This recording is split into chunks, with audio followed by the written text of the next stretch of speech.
How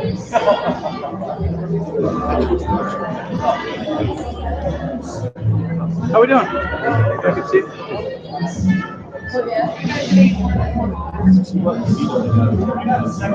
Are you okay?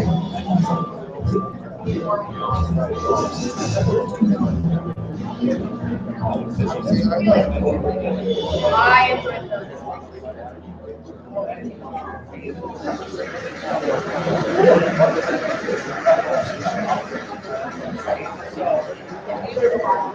Yes.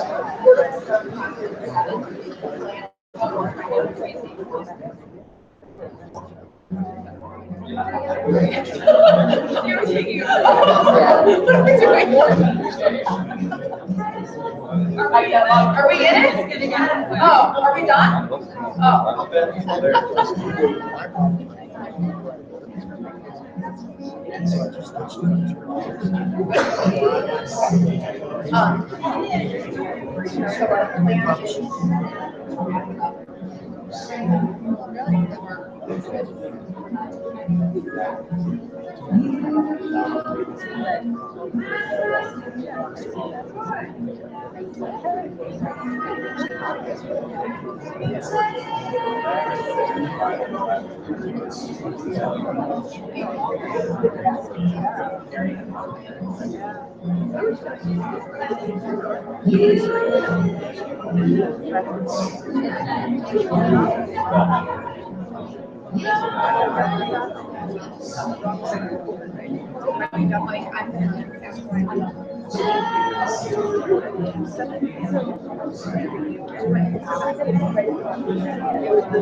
You can get a car. You can get a car.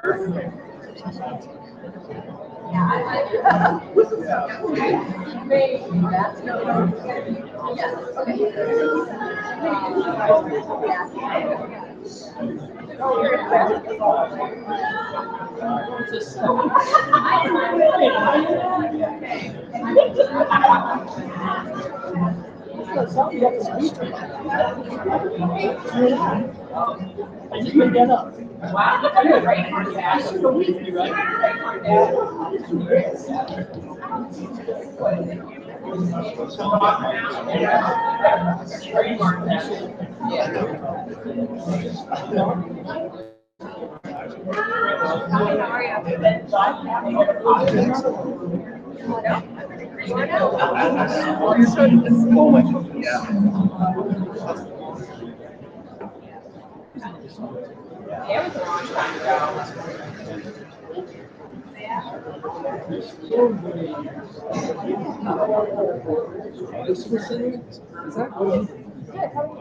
I feel like that's my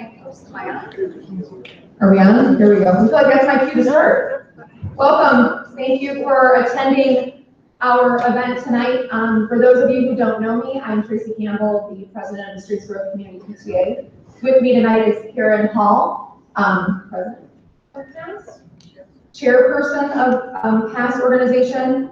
On behalf of Karyn and myself, again, we'd like to welcome you to our community safety night. As we continue to see violence in our schools, it really makes all of us wonder what is being done in our districts to keep our children safe. And our purpose tonight is to share information with you on what our district is doing to protect our children in our community. And we are very fortunate in Streetsboro that we have a great team of people who are looking out for all us residents and especially our students. And here tonight to talk a little bit about what we are currently doing, we have Officer Fogleman, who is our Student Resource Officer, Ira Campbell, who is one of the Streetsboro High School counselors, Mike Daulbaugh, our Superintendent, Chief Powers at the police station, and then Fire Chief Reinholz. We very much appreciate the school district and our safety forces for participating in tonight's event and with their agreement to share information by answering our community's questions. And as always, we all work together to continue to keep our children and our community safe.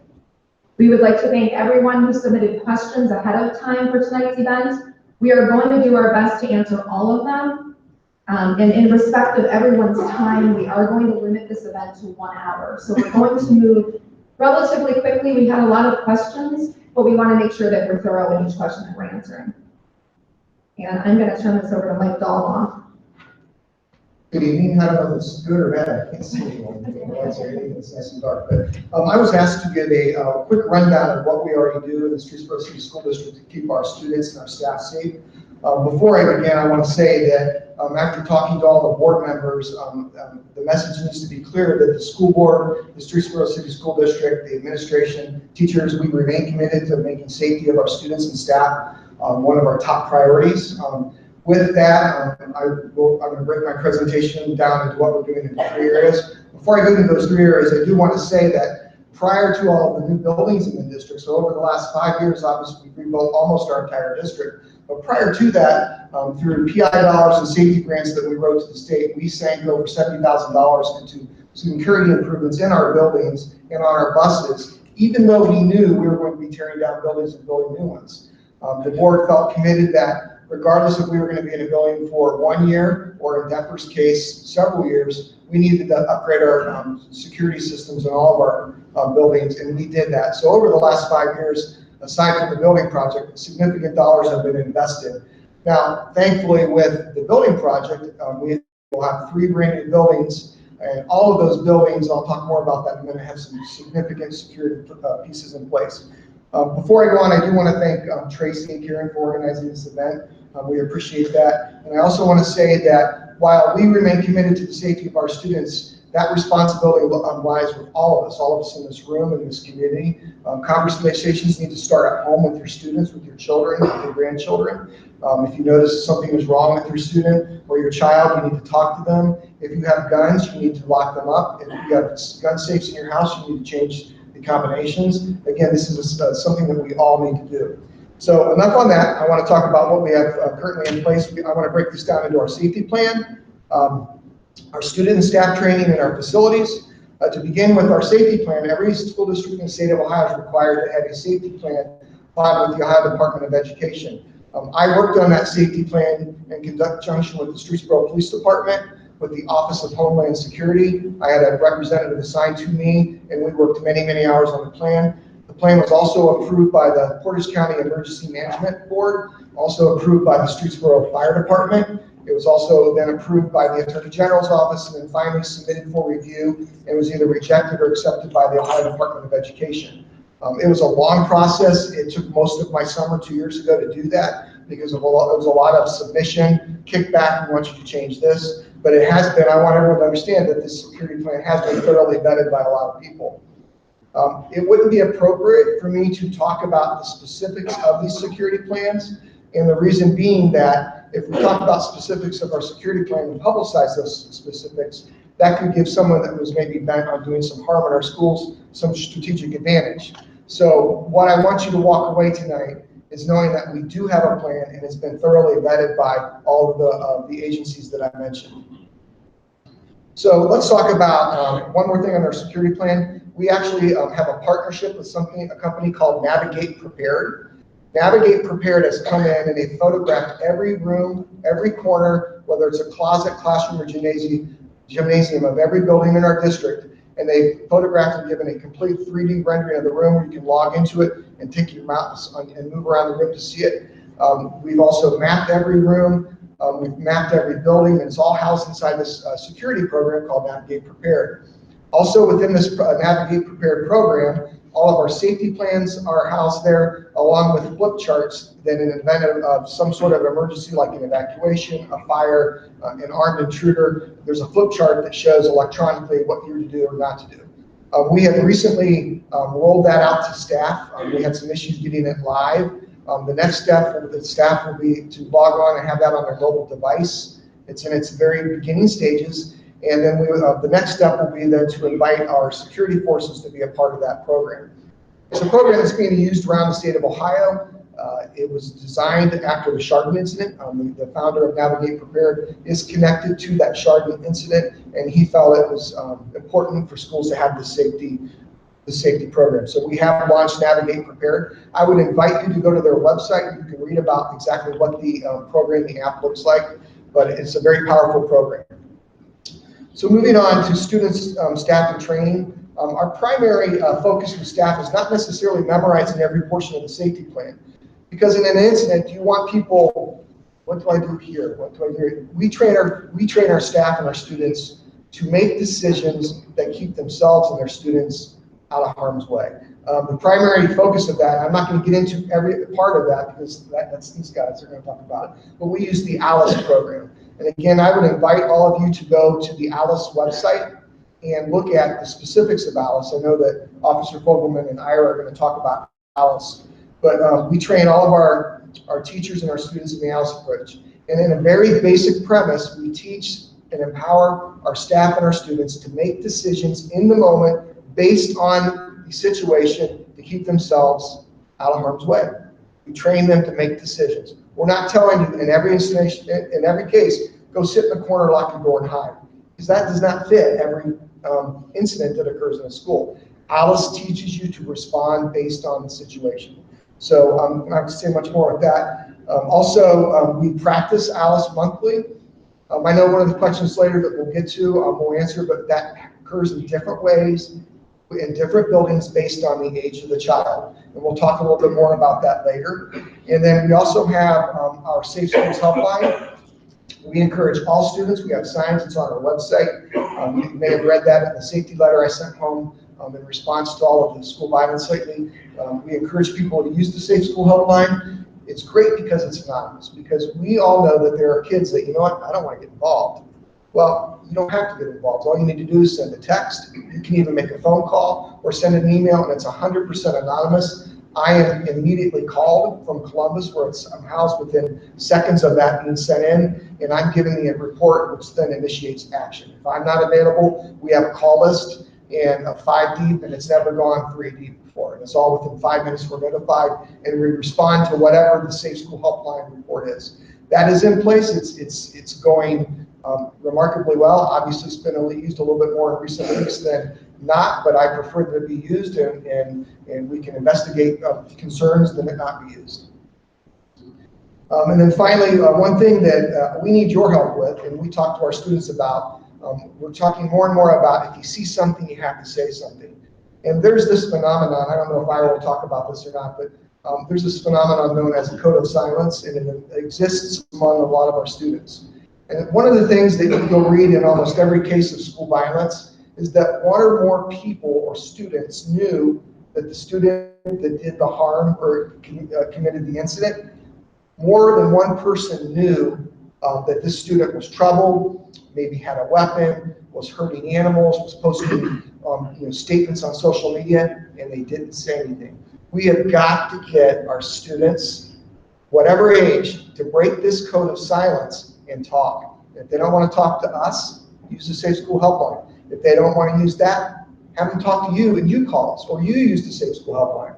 But we've got to break the code of silence. It's frightening. This code of silence is out there, and we need to find a way around that.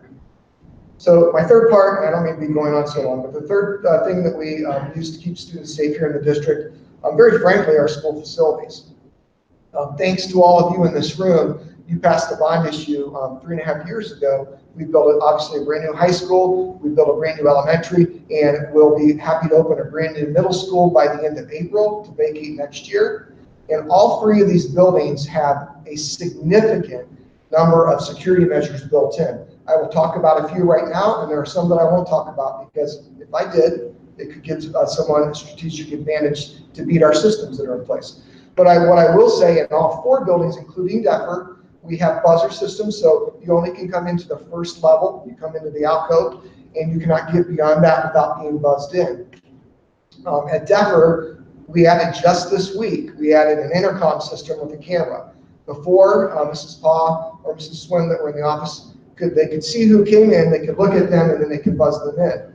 Well, both of those secretaries said to me last week, you know, Mike, we can't talk to them unless we yell back and forth through a window. Well, we know how effective that is, especially if there are kids in the office. So actually it was installed this week, a camera and a buzzer system at Denver Intermediate School, at Streetsboro Elementary School, at the new Streetsboro Middle School, and here at the high school we have both an intercom and a video system before they're buzzed in. So they cannot get in without being buzzed in and having conversation with that, whoever the secretary is that's manning that station. Additionally, we have sign-in sheets. Visitors are supposed to sign in, put visitors' badges on. We've revisited that with all of our office staff to make sure that that is indeed happening. All of our staff wears ID bracelets. If you ever see a staff member without their ID bracelet on, I invite you to ask them where it's at, because they need to have that on. If they're walking our halls, they need to have this on, or they need to have a visitor's badge on. That way, we know who belongs and we know who doesn't belong. In all of our buildings, have camera systems. And I would say that when we designed the 3 buildings, the new buildings, we went far and above what was called the Ohio Design Manual specs for cameras. We went beyond that. We had cameras everywhere except classrooms. You can't have classrooms and in restrooms, of course, locker rooms. You can't have cameras there, but all of our hallways, our entrances, and all of our outside grounds are covered. Currently, right now, you can all smile because you are all being recorded right now from our camera system from multiple locations. So we have a very, very robust camera system in every building. At Denver Intermediate School, our camera system is analog. It's about 17 years old. It does cover all of our entrances. We know that perhaps it might need an upgrade based on what we know now. So over the next couple months, I asked Mr. Andreas Johansson, our tech director, to begin looking at companies to come in and give us some quotes on adding a more robust and digital camera system. And these camera systems also, at least at the 3 new schools, we have the ability, we're not quite there yet on getting them programmed, but we have the ability at some point in the future to allow our safety services, when they roll on site, to log into those camera systems. So we have camera systems, we have locked doors, all outdoor side doors are locked, buzzer systems to get in, staff have swipe cards to get in and out. All school buildings under board policy, all school doors, rather, classroom doors are locked all the time. Now, a teacher may choose to prop their door open, but in an event of emergency, we don't have to pull out a key and try and fumble and lock. All doors are locked, not unlocked. So all doors are closed, and when I've done some safety walks the last few weeks, just walking around the buildings, checking all the outside doors, and I've been happy to report that 99% of inside doors have all been closed at all times, and 100% of outside doors have been secured. We have found a few doors that needed addressed as far as their hardware. They weren't as robust as we would like them. And Dave Clark, our maintenance supervisor, has been working, I would say, very diligently over the last couple of weeks replacing the door hardware on a couple outside doors. So I've covered safety plan, staff training, and our facilities. And then one last item. Over the last 3 years, all of you know that we've purchased 12 new buses for our fleet. We're on a program to purchase 2 new each year. And in addition to that, the board allowed us to move forward with putting 3 camera systems on every single one of our buses. Every bus has a 3 camera system that shoots out the door, down the steps, in the middle, and in the rear of the bus. And this has helped us for incidents on the bus. This has helped us if there's been an accident. And very frankly, this has helped us when we've had an incident where maybe someone was unhappy with the driver and engaged in a conversation with the driver. Again, this is a security measure that helps us do to keep our kids safe. Thank you. Thank you so much, Mike. Okay, now for some of the questions that were submitted. And there were quite a few about Alice. So I'm going to read all the questions that were submitted, and then Officer Fogleman will start and address some of those. Okay, first question. I'd like to know if Alice drills are spontaneous or planned. As a district, do we enforce Alice drills in the same way across all schools? For instance, I have a child at the middle school where drills are done a lot, but another child at Denver where drills rarely happen. Several shootings happen in the cafeteria before school started, like in Chardon. Do we practice Alice while students are at lunch or before the first bell rings? And the last one here, my child mentioned that she participated in an Alice drill at school the other day. She said they usually shelter in place as opposed to leaving the building. in the run, hide, fight response taught by the Department of Homeland Security. Run is the primary response to an active shooter threat. If we are teaching kids to always shelter in place, we are conditioning them to stay in the classroom and not seek other means to get away from the threat. My concern is that we are defaulting to what is convenient, staying in the classroom, and not encourage them to leave as a primary response. Also, if if any attention is given to the fight part of training. And one more consideration before you answer. Also think about the special needs students and substitute teachers when they're in the building. Okay, thank you. All right. First off, I don't have time to go over what every aspect of Alice is here. It's something that we have done. We can get it done in 45 minutes if I let him talk most of the time. If it's me, it takes about 2 hours. What you do need to know is, yes, they are spontaneous and they are planned. I know that doesn't sound right, but they are. Every month, every school has to do at least one drill. The time of the day, and sometimes the day the teachers will know. Most of the time, most of the time, the day they'll know. They don't always know the time. Sometimes they're told, sometimes they're not. When they're told, it's more based on what is going on that particular day, to make it the most convenient and not disrupt the day. That's the biggest part of this, is doing these drills are disruptive. They mess up the teaching part of the day. The other thing is, are more done than others?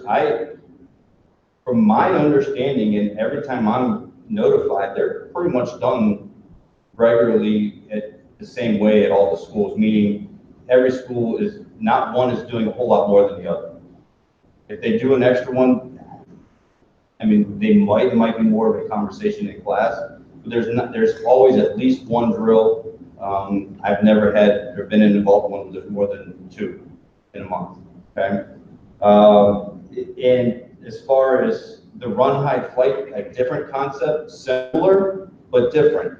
I would never, ever, ever tell a kid to fight, okay? That's not what we're trying to do here. We want them to be safe.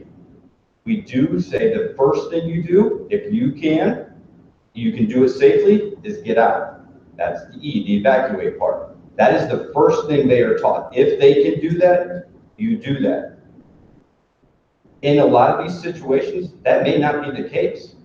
They very well may be safer in the classroom, and I'm going to say they probably are safer in that classroom, barricading those doors, and then listening for information to come to them and try to figure out what can they do next.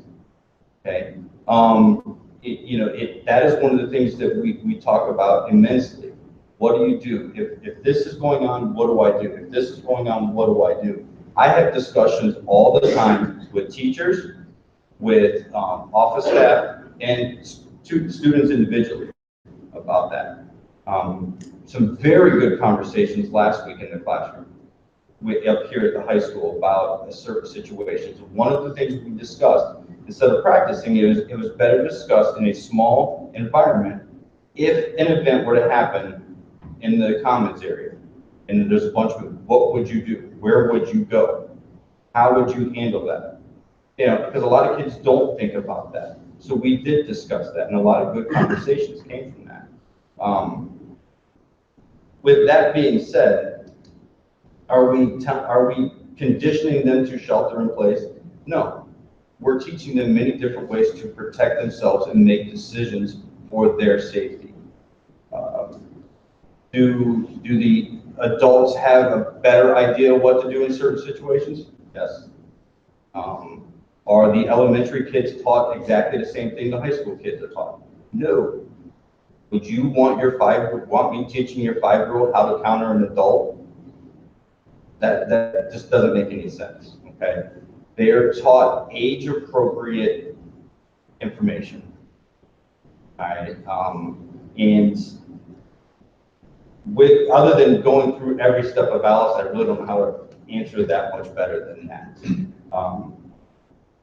Drills monthly, discussions daily. We've done quick scenarios. We've scared a few of the secretaries in the past. That's quite fun. Mr. TV Hall did that to a couple. We do things that might be a little outlandish at times, but at the same time, it gets the thought process going. And then we do very simple things also that are like common everyday things that could happen. But it's an ongoing thing with, on there. It's not just something that's one and done. It's an ongoing process. I have sat in the kindergarten classes, read them a book about safety. We've practiced. I've walked through with them. Okay. I actually go out and have some of our other officers actually go out to preschools in the city. So by the time they come to school, if they're a Streetsboro student and they've been in preschool here in town, they've got Alice already. So they have the beginning concepts as soon as they walk in these doors. Okay. And then as far as special needs, and that was one of the things, each special needs classroom has their individual plan.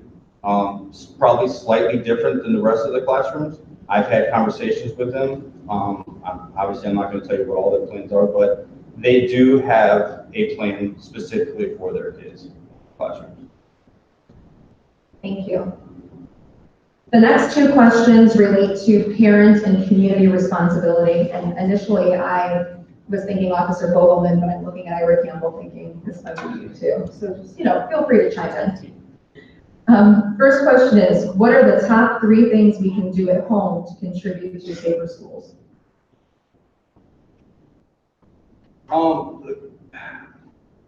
Check your kids' cell phones. That's going to be number 1. Know what your kids are doing. Who are they talking to? What social media apps do they have? A lot of the rumors that we start with, or problems that me and him deal with, start on social media. They may be your kid's phone. No, they're your phones that you allow your kids to have. Okay? Check that. Pay attention to what they're doing. If you don't understand how a certain app works, Google it. They'll tell you. All right? Ask another kid. Find out. All right? That is a lot of information comes from that. And just know who your kids are with. Yeah, I have an 18-year-old and a 16-year-old. All right, and my 18-year-old has been hanging with different kids lately, and I'm not sure I like it. All right, and I started questioning. He didn't like me asking who he was hanging with. I go, you're still living in my house. You're still my kid. I want to know. Right? That is our job as parents. So, and then the next one I would say is also be available to them. Listen to them. Sometimes I have kids come down my house and they just want to blood. They just want to talk. They just want somebody to not give them an answer, not saying things, and they just want to say stuff. Okay? That's hard for me not to say something like that. It's hard for me to sit there and not give them anything, because my job is to fix things. And that's his job to sit there and listen. But they do like to talk and listen. They may not want to talk to you all the time, but just be there and be available to listen to what they actually have to say. You'll get a lot of information from them. You just let them talk. No, that was well said. And I'll just probably piggyback off it. I have 3 daughters myself, 11, 10, and 10, and they're already asking for the cell phones. I told them they're the unluckiest kids in the world because they have me as their dad, because I've seen too much with the cell phone. So the answer is no until they're 25.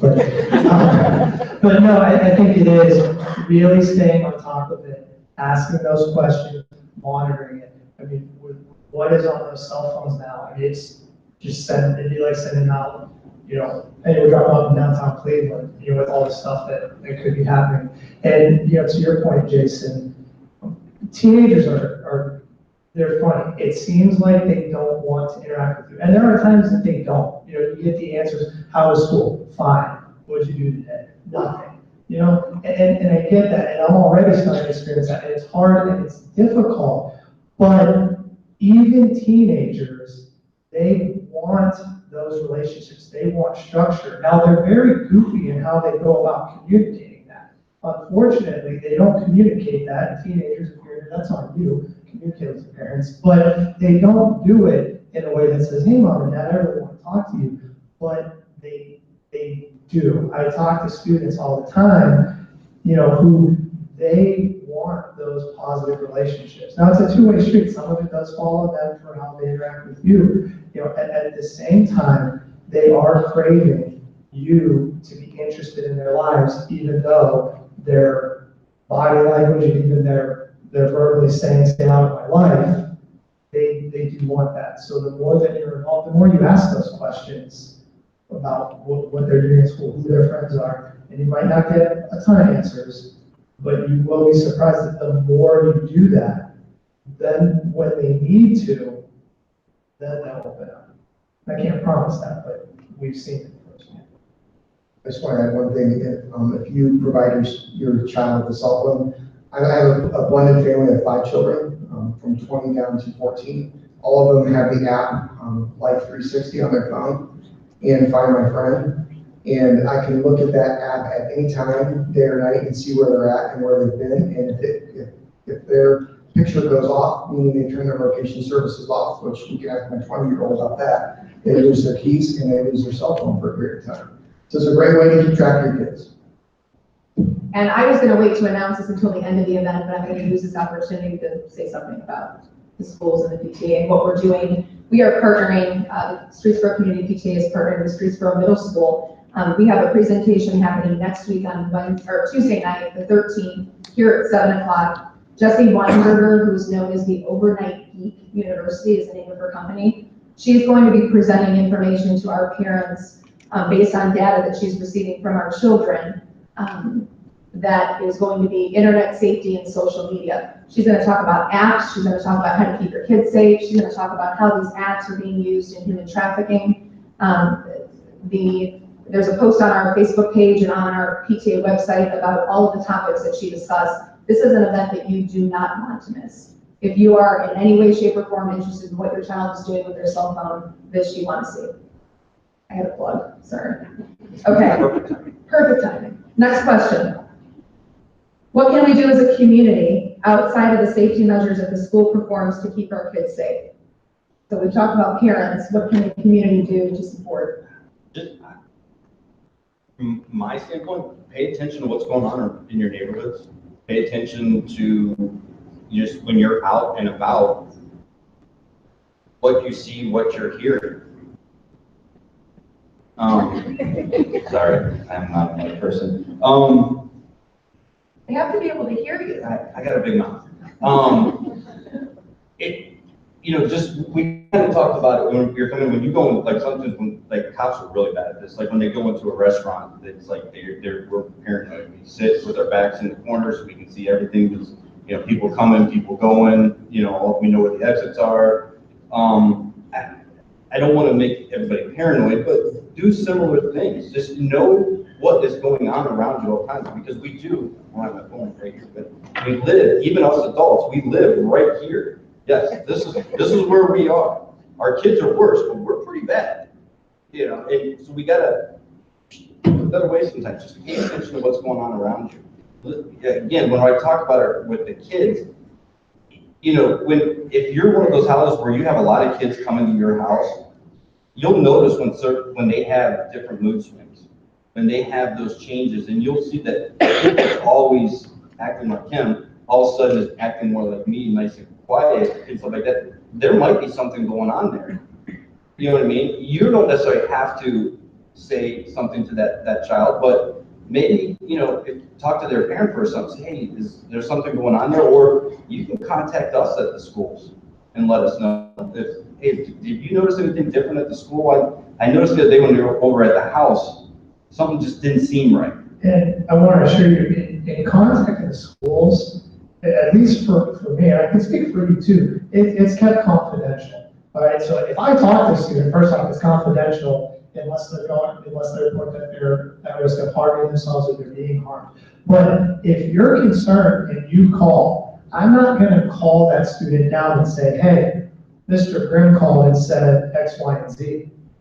We're very discreet in how we do this. I might even wait a day, call the student down, just start talking about, hey, how are your classes going? How are your grades in this class? Hey, I noticed this grade slipped a little bit, and you would be surprised the things that were reported to us, how those, maybe not after the first question, but how those issues start to come out. I mean, that's what we're trained to do. Mrs. Simmons, Mrs. Holsap, the middle school counselor, and myself as full-time school counselors, we're trained to get to that point without a student necessarily ever knowing how we got there. Like a wizard. Okay, wow, let's work some more magic. I'm just joking. Some more questions. My kids are in there fun. Okay.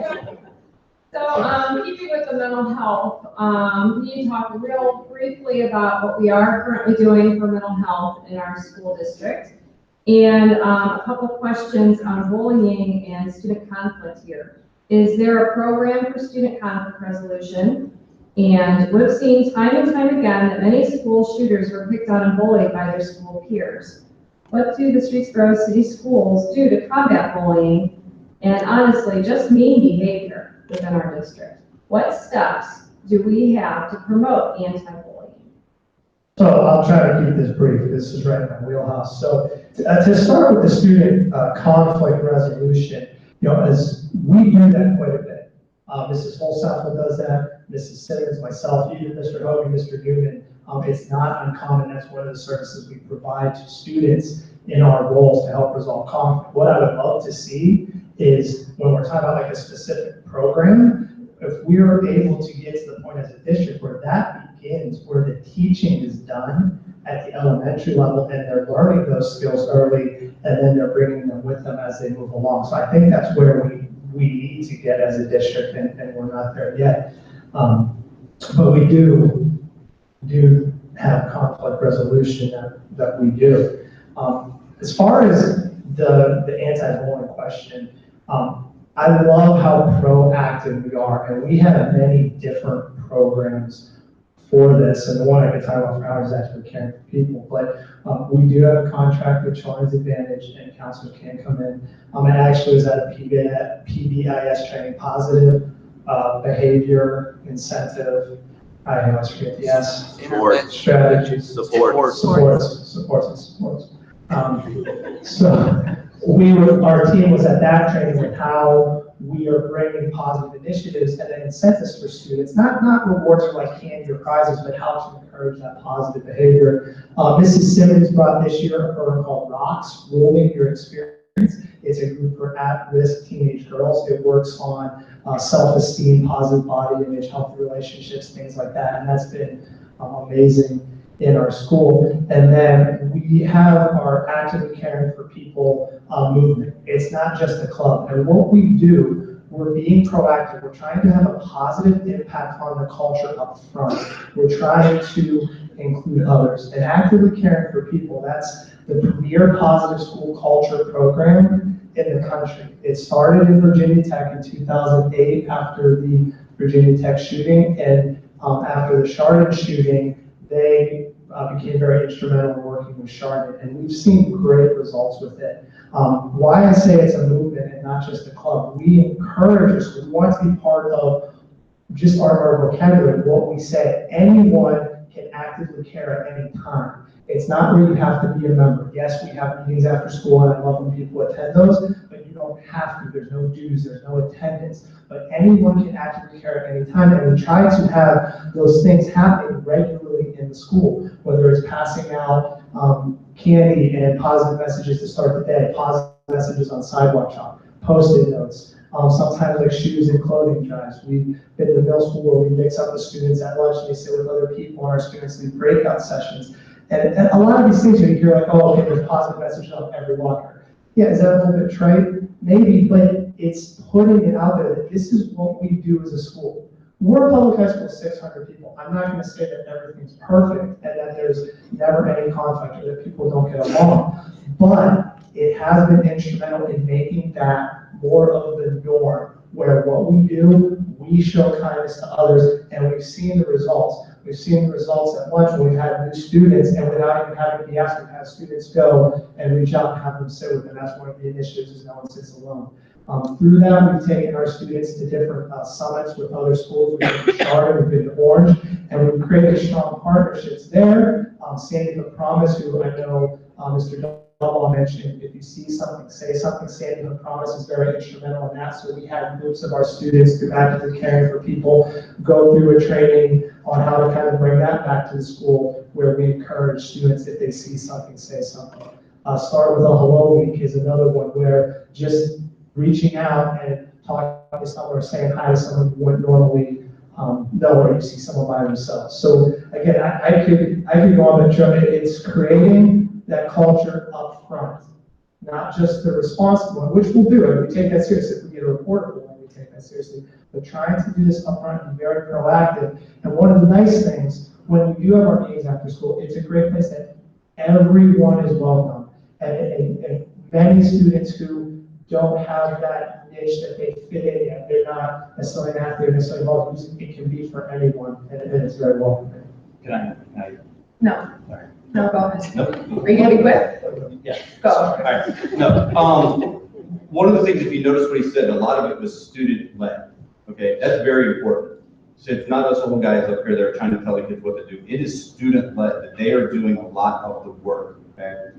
And this is with the older kids. Some of the younger kids, it has to be a little more adult-led. We have had, at the middle school in the past, I've done it also at Denver, lunch bunch type things. We have a group of at-risk kids come in.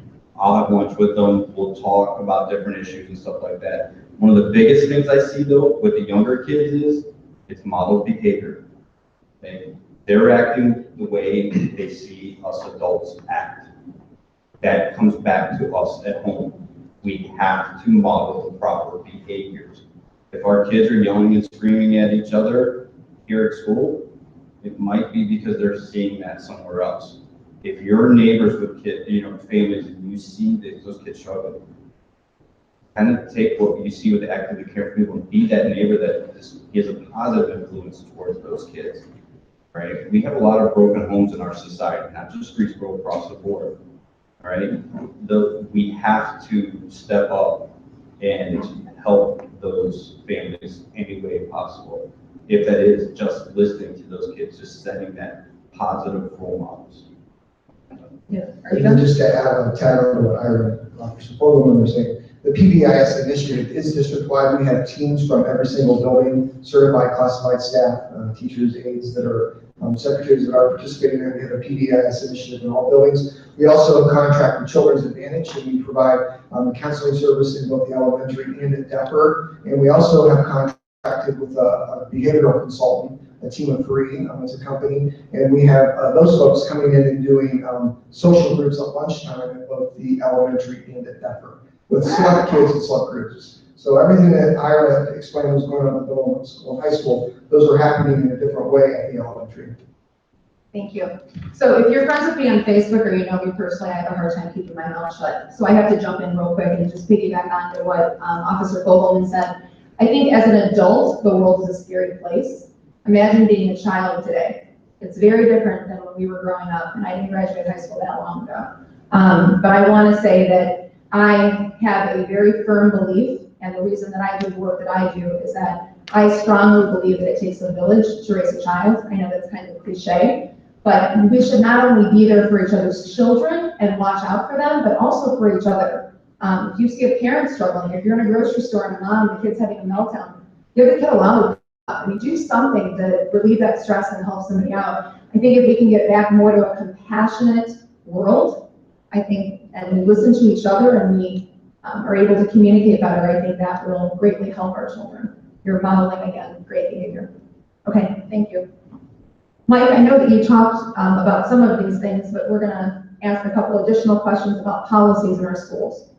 Does our district require that all new staff complete a safety and violence training for the prevention of child abuse, substance abuse, and the promotion of positive youth development? It's a very good question, and actually House Bill 276 requires some significant training of all staff. We do this staff training every year. We use a module or a program called Public School Works, And it's an online program that all staff members, from our custodians to cooks to aides to teachers to bus drivers, all have to complete different types of training related to their field.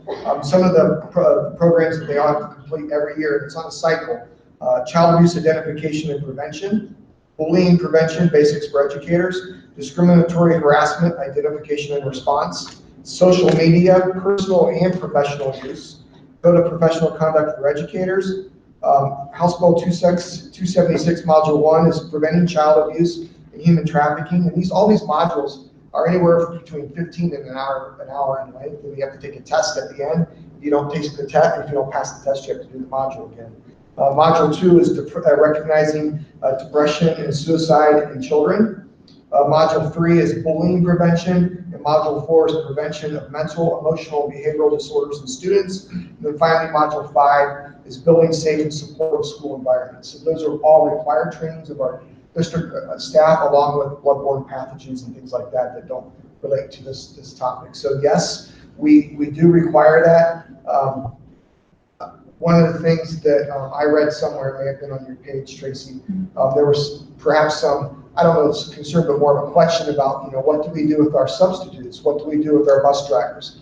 Well, Ira and I spoke briefly, and he and I think that we're going to try and roll out some ALICE training for our substitutes, as well as our bus drivers, and also some of this additional training. So we don't know what that's going to look like yet. I do know that next year, when the board approves all of our subs before they start next year, we can require them to log on and take some of this public school works training. There is a cost to the district for that, but it's a minimal cost, but we have to look into doing that. Great.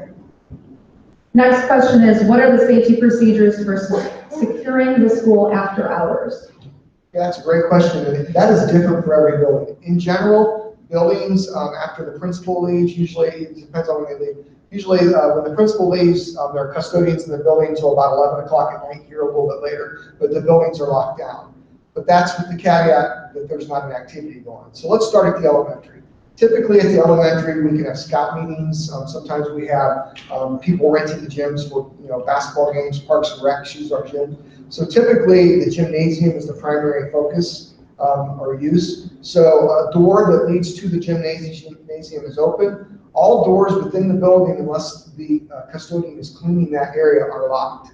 So buildings are locked unless there's an event. So when you move to the middle school and high school, those become your two busier buildings, especially the high school. I can say that in this high school, there's probably an activity 6 days a week, maybe even 7 when Mr. Bordewine's gearing up for production. But what you'll find, and I've checked this, and Mr. Holmes confirmed this with me, I am confident to say that unless there is an activity in the academic wing, when you enter this building after hours, door 16 is open. 6. The back door we guys all park. That door is always open after hours because the activities in a high school tend to be in this auditorium or in the gymnasium or the commons.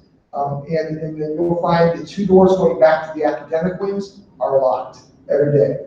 They're not locked if there's an activity. We have a gifted cohort that's meeting to Kent State here 1 day a week or 2 days a week. So the doors toward that side are open so that they can go down to the teacher's lounge.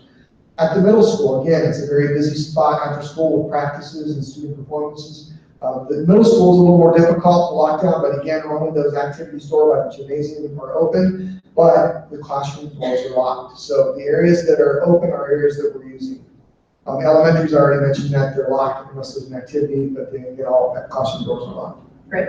And the final question for policies, and it's really not a policy, but how is school planning to handle the national walkout scheduled for March 14th?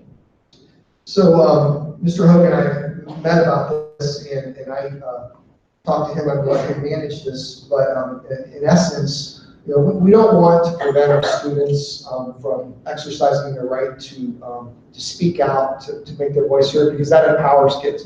But what we want to do here at the high school is that we want to make this message a positive message. So Mr. Hogan and his folks are meeting with the student leaders. And so we want to help structure these 2 walkout days. So if they're going to be walkouts, we're going to have them walk to the gymnasium.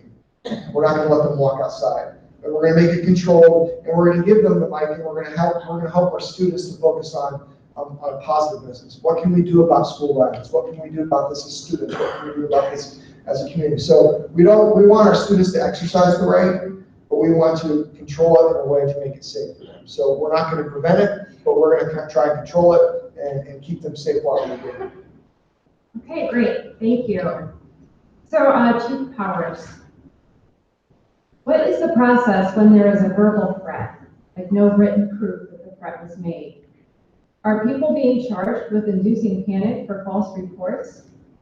At what point do you make a student's parent aware that there are issues at school, whether they are a student who is making a safety threat, a student accused of bullying another student, or a student reporting bullying by another student? And what are the benefits or obstacles to having metal detectors? Thanks. And actually, I thought it might get to 8 o'clock before they got to me.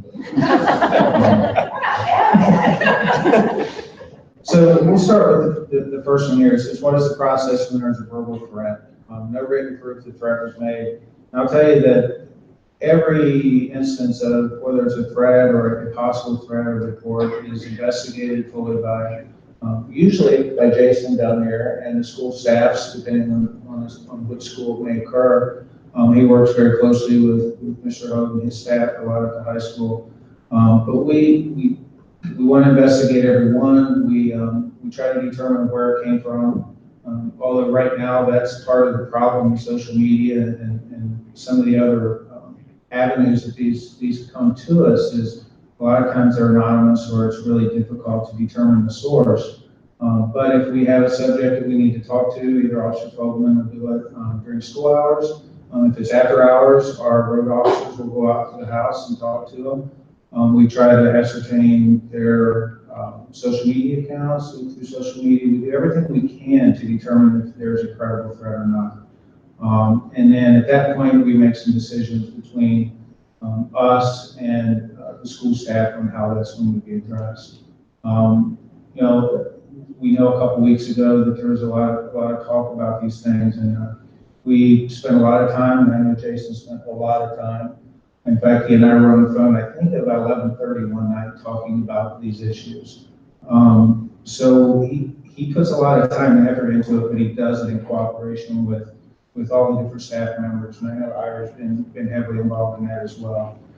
As far as charging individuals, and this one says for false reports, I'll expand on that just a little into those individuals if we actually do find something credible. We always work with our prosecutor's office. We have a relationship with our juvenile prosecutor. Again, he and Jason became good friends last week because we talked about some different issues going on, not just things that happened, but also things that could possibly happen and how we wanted to address them. So we do work closely with them and try to determine if something actually meets the elements of the charge, and if so, are we going to charge that through the juvenile court, or are we going to work with the school and let them handle discipline through the school itself? So again, a lot of it falls to Jason and the different staff members. But yes, if there's a crime that occurs and if there's the elements of the crime that we can charge, then we're going to charge somebody.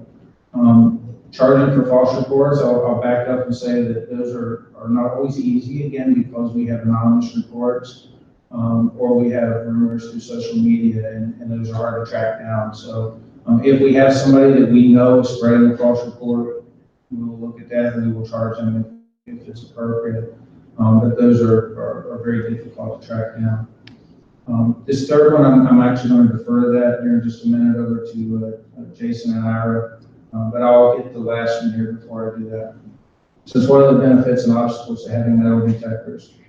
And, a lot of that's up to the schools and how they want to handle that. But from my perspective, and I can give you my opinion on it, and it's only my opinion, I believe there's a lot more obstacles than there are benefits to metal detectors. And when I say that, schools say up in Cleveland and inner cities and other places have started using them, and really they don't find as much benefit to them as they originally thought. If students, number one, if students they want to get something into the building, they're going to find a way to get it in the building. And metal detectors typically are used during school hours, are not used after hours, are not used for after hours events. An event like this one, the doors are open, we can come in. So they wouldn't help for those circumstances. And the other problem, I look at it from a target perspective. If you do have somebody, if you have a student or you have another individual that wants to cause harm to your students or your staff, putting a metal detector in actually creates a funnel right at your front door because it's slow getting people through. You've got to have staff members operating it, and all of a sudden you have a line or a group of students waiting to get in. And what better point would it be for somebody that wants to hurt people to do it at that point? There's many other reasons that I could go into here. Again, you got to have people that operate them, and I think the effectiveness of them are not nearly what you might think just by thinking of them. I think they're more for it's more of a fielded measure, I guess, in my opinion, than it is a true measure of something that works. But with all that said, I think if it's something that wanted to be considered, we have to do a lot of research and talk to the school systems that have already implemented those measures to see what their take on it is. I think that's all I have on history. I'm going to turn that last one over to Jason and Ira because they can fill you in a lot better on at what points you make students, parents aware about issues. So I think how we operate as a high school, and this is where I'll preface, I'm a school counselor and administrator. So, for me as the counselor, with the confidentiality I talked about, if I'm working with a student and it's determined, and the student determines that they're safe and everything is stay confidential, at that point we're good. Now, if it is a bullying situation, or if it is a threat, immediately I go to Jason. Bullying and discipline situation, we're going to Mr. Newman or Mr. Ho, and then they're working with the students, working with Officer Fogleman to make the determinations how to keep the student safe, how the student, and then if it is discipline, they would contact the parent, and you can probably speak more to specifics of when you would. But I will say this, with these instances, when a threat is reported, and this is where that's more of those guys, they act immediately, and I've seen that firsthand where they're acting right away, talking to the student and going through their measures that they need to take. Go. We're going to, when it's most practical, as soon as it's practical to talk to the parents, we're going to talk to them. I don't know. I'm not inviting you next time. I'll be on there. Yeah. I'm glad I can't see those. When it is most practical, or as soon as it is practical to contact the parents, we will. Okay. Depending on the situation, it may be me, it may be one of the administrators. It just depends. There's many times I've talked to kids and I've not talked to the parents because I want to see if the kids will go home and say something. I want to see if they come in and say, hey, Officer Fogleman came in his office today. And then that invites you to come talk to me. So, is it a game that I kind of play that way? Yeah, I guess you could call it that. But it's a way to see how, what are they trying to hide? Because I've seen a few parents then at a different event and I'm like, hey, did so-and-so, did he tell you that I had him in my office? And they're like, no. So it's a way to see, it gives me like a good judgment too of the communications line between that student and that parent. So when I do have another issue with that student, I know how to handle it differently the next time. Okay, but if it's like I said, in all intents and purposes, when it is most practical, or as soon as it's the best time we will do it then. I just wanted to add that if the student's safety is at risk, you wouldn't wait for them to come home. You're talking about other situations. You're not talking if they're in immediate danger. You would obviously make that call. You're talking other situations. Yes. And as far as like a threat or the safety is concerned, we're going to immediately get that student out of where we think that problem is. We're going to, if they're the problem, we're going to remove them away from other students. Okay, and then determine what our next step is. There's like my perspective, so you guys understand my perspective as a school resource officer is not here to throw the hammer down on people, throw the book at people, and put them in the system. I want to keep kids out of the system as much as possible, okay? And we have a good working relationship doing that. I think we do anyways, and I might find it wrong after this tonight, but okay. So our goal is to correct the behavior and give that student a chance to make the right decision the next time. That's our goal, okay? I've taken a lot of flack from some parents because I'm not hard enough on some kids.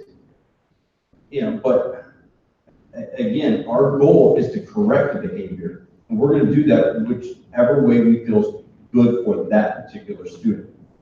The student needs a smack in the back of the head. Smack in the back of the head. You know what I mean? And I might ask you first if I can do that. Right? But we're going to do what we need to do to make sure those kids can make it in real life. All right? That's what my goal is. My goal is to make productive citizens. I don't want them to have to deal with somebody with this badge outside of the school. They're dealing with me here in the school, and that's the only time they're dealing with an officer in a negative way, then I've done my job. And that's my goal, my personal goal. Are you guys finished? You have 30 seconds, hurry up. 30 seconds. I know that there have been a few people that when we have had an incident district-wide, waiting on a last call from myself, representative of the district. People need to understand that we're not going to make a blast call in haste. We need to have the right information. The worst thing that could happen is if we do a blast call too quickly and we give the wrong information. So please know that while it may not be, some of you may be anxious because you're receiving texts or you drive by and see something, please know that we are, I'm working with Darren and Chief Reinholz, and we're working together before we issue statements. And we do it when we have the correct information. Thank you. And I was joking about smacking your head. Well, and I think you didn't know you were getting comments. These guys are great. But I think it's important to understand that when I was young, 100 years ago, we were afraid of the police. We ran from them. We never got caught, but we were terrified of them. As an adult, every person sitting up here is a resource to you and a resource to your child. And if you don't utilize it, you're wrong. If you have a question, if you have a concern, how many times have I called you, Jason, and said, if you ever find my son doing something he's not supposed to do, I will take care of it. We all need to play an active role and ask questions, and no question is stupid. You know, these professionals are here for a reason, and they are, in my 17 years of working with the PTA, have been an incredible resource to my organization and to myself as a parent. So, moving on. Chief Ryan, yeah. Just along those lines, if anybody ever has a question about how we respond or what we're doing or what the police department's role in school safety is, you can always reach out and call Jason. Actually, you can call myself. But you always feel free to contact us, Jason or myself, and we'll be more than happy to sit down and talk to you about that. We always do want to be the resource that Tracy talked about. Thank you. Chief Reinholz, ready? I'm ready. Okay, so we have a question about barricades and a question about response time. So first question is, will the school consider individual door barricades for each classroom? And that's probably more of an obstacle versus kind of like a metal detector question, obstacle versus benefit. Well, the question is, will the school consider individual door barricades for each classroom? That's a decision the school has to make. It's become more of a viable, realistic decision they can make. In the past, the state fire marshal, we were against any kind of barricading doors because it blocks your way out. We're always looking at means of egress, how to get the people out. Well, they just adopted new rules, the state, which can allow the school districts, they made more of a local issue. But before they actually purchase them, they have to first comply or conference or meet with the fire department and let us know what type of devices, what kind of plans they have. And it has to be included in an emergency management plan to the state. So it's more of a viable option today than it was 2 years ago, only because the state has recognized the need for this. So that decision is ultimately up to the school board with our cooperation based on the state fire marshal rules on how to get people out. And the second one is, what is the response time from the fire station in each of the schools? And I pulled up our statistics, and we have a 4-minute response in the high school, and we have a 5-minute response to the school complex, the elementary school and the middle schools. Wonderful, thank you. This might be the first time in my lifetime I've ever been an hour in a meeting, but we've done it, it's 8:01. I would like to say, first of all, we can't solve all of the problems with one meeting. This is a conversation that obviously our safety services in schools will be continuing. And if anyone has any additional questions, I'm sure that anyone on the panel would welcome your emails or phone calls to answer those questions. I would like to personally thank everyone for coming. I know it's getting a little snowy for a minute outside and it's cold and people don't want to leave the house, but we thank you. It's important.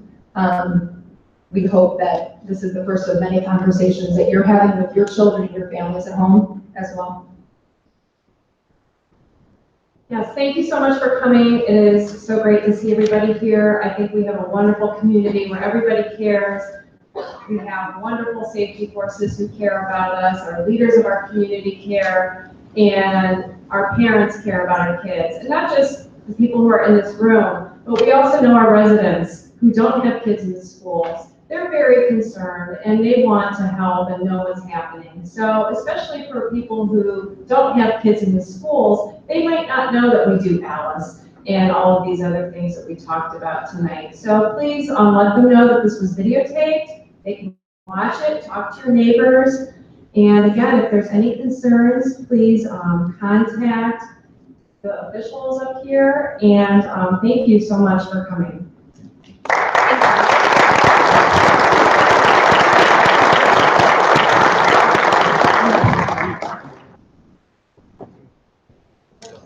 I know. Thank you.